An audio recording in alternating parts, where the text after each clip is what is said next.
500 രൂപയ്ക്ക് മേലിൽ ഒരു നയാ പൈസ ഞാൻ തരില്ല. അല്ലെങ്കിൽ തന്നെ ഈ സർക്കാരിന്റെ വാറ്റും കറണ്ട് ബില്ലും കാരണം മനുഷ്യന് ജീവിക്കാൻ പറ്റാത്ത അവസ്ഥയാ. അതിനിടയിലാണ് നിങ്ങളുടെ ഒരു സമ്മേളന പിരിവ്. ഓഹോ, അപ്പൊ കാര്യങ്ങൾ അങ്ങനെയാണ്. എങ്കിൽ നീ നേരെ ചെന്ന് ജമാലിക്കയോട് പറയും. വരട്ടെ. ഓനെന്താ ഇമതേ പ്രശ്നം? എന്താ മുനീറെ, സഖാക്കന്മാര് വന്നാ മാത്രമേ പിരിവ് കൊടുക്കുന്നുണ്ടോ? അതല്ല എന്റെ ജമാലെ, ഒരു ദിവസം വെളുത്ത പിരിവാർ എത്ര വരണം എന്നറിയോ? ഇങ്ങനെ വരണോർക്കും പോണോർക്കും കൊടുക്കാനുള്ള വകുപ്പ് ഇപ്പൊ ഞമ്മക്കില്ല.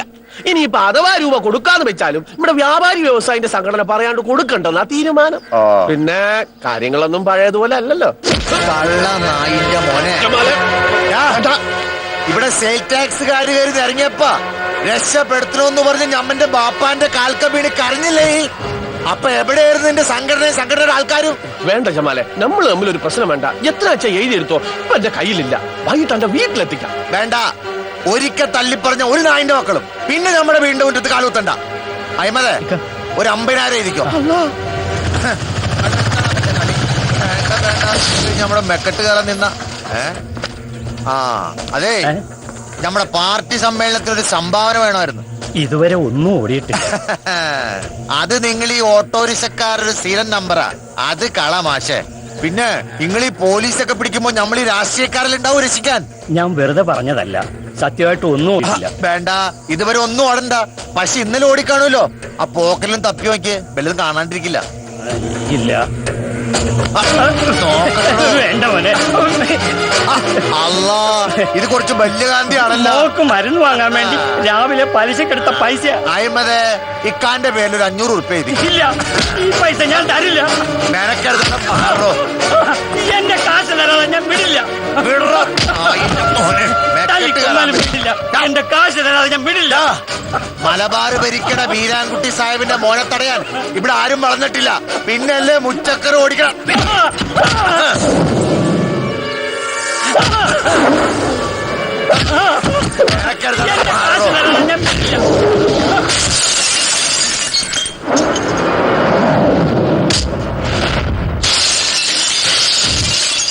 ആരടാ നായിന്റെ മോനെ?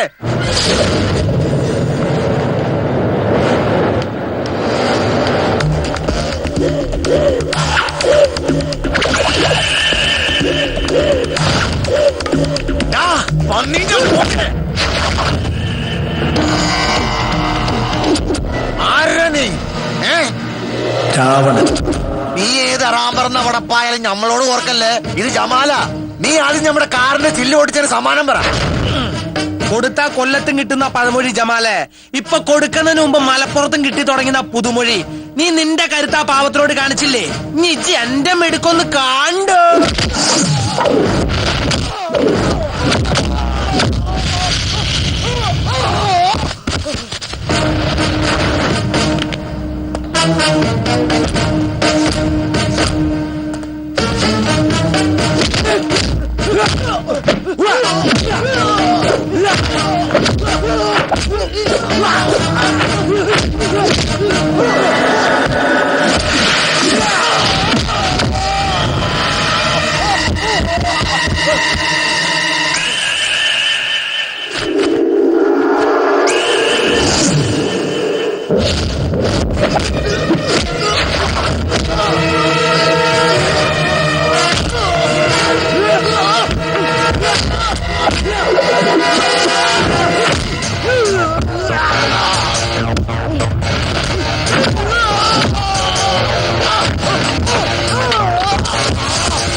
നായിന്റെ മോനെ, ഇനി നീ ഒരു പാവത്തിന്റെ മേലും കൈവെക്കരുത്. പകലന്തിയോളം കഷ്ടപ്പെട്ട് പണിയെടുക്കുന്ന പാവപ്പെട്ടവന്റെ കാശ് പാർട്ടി സമ്മേളനം എന്ന് പറഞ്ഞ് പിടിച്ചു വാങ്ങിക്കുമ്പോ നിനക്കൊരു ഉളുപ്പുണ്ടാവില്ല എന്നറിയാം.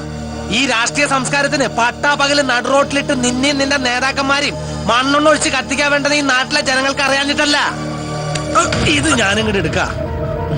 കണ്ണടയ്ക്ക് മരുന്നിനും കൂടി ഇത് മതിയാവും. മോളെ ജമീലേ, ഇനി നീ കളിച്ച പരസഹായി ഇല്ലാതെ പരലോകത്തേക്ക് ഞാൻ പറപ്പിക്കും.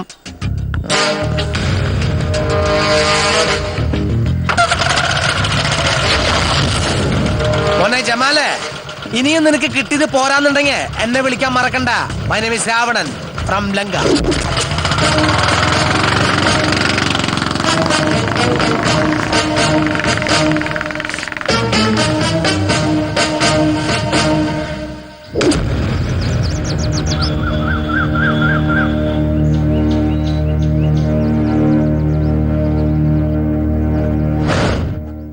ഇതുവരെ ഒന്നും ഡിക്ലെയർ ചെയ്തിട്ടില്ല. കണ്ണൂരിൽ നടന്ന വെട്ടും കുത്തും ആയതിനാൽ ഏത് സമയത്തും ഒരു ഹർത്താൽ പ്രതീക്ഷിക്കാം. അതുകൊണ്ട് അവരെ ഇപ്പൊ തന്നെ കൊണ്ടുവയ്ക്കോ.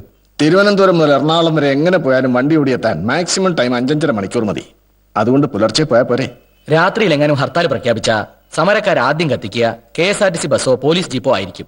നേരത്തിനും കാലത്തിനും പ്രതികളെ കോടതിയിൽ എത്തിച്ചില്ലെങ്കിൽ ചോദ്യം ചെയ്യിക്കലും തൊപ്പി തെറിപ്പിക്കലും ഒക്കെ എന്റെ നേരെയാവും. ബന്ദിനെ ഹർത്താലിനെ എതിർക്കുന്ന കോടതിക്ക് ഇതിന്റെ പേരും പറഞ്ഞ് അവധി കൊടുക്കാൻ പറ്റില്ല. ഒരു ഭാഗ്യ പരീക്ഷണത്തിൽ നിൽക്കണ്ട. അല്ലെങ്കിൽ തന്നെ മറ്റന്നാൾ മുതൽ ഒരു ബൈപ്പാസ് സർജറിക്ക് വേണ്ടി ജഡ്ജി രാഘവ മേനോൻ 3 മാസം ലീവില. അതുകൊണ്ട് എന്തായാലും വിധി നാളെ നടപ്പിലാവും. എറണാകുളത്ത് എത്തിയ പിള്ളേരെ സ്റ്റേഷനിൽ ഹാജരാക്കണം. ഞാൻ ഇപ്പൊ തന്നെ വിളിച്ചു പറഞ്ഞേക്കാം. എന്നാ ചെല്ല്. സർ.